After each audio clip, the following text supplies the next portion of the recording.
साल तो भारी फटाका फोड़ पे मैं फोड़ा आए। आइटम बम फोड़ा मैं। अरे तय फोड़ नहीं सका। हर साल की दिवाली में तुझे फटाका फोड़ता मतलब फोड़ा नहीं देवा। ले फोड़ ले बे। वो साल तो इसने कहा था रे फोड़ ले कहा था रे और तहां से बोल फोड़ के सिरवा दे रे।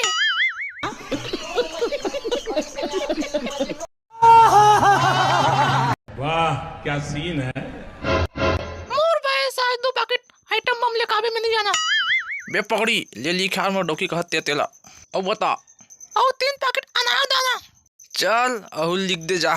हाँ चल लिख आगे आगे बोल। और 2 पैकेट छुट छुरी। ले लिख यार अहुल लिख। अब डोकी के बाल तो मानने जब लगी ना। एकदम इन्होंने वक्त बदल दिया, जज्बात बदल दिए, जिंदगी बदल दी।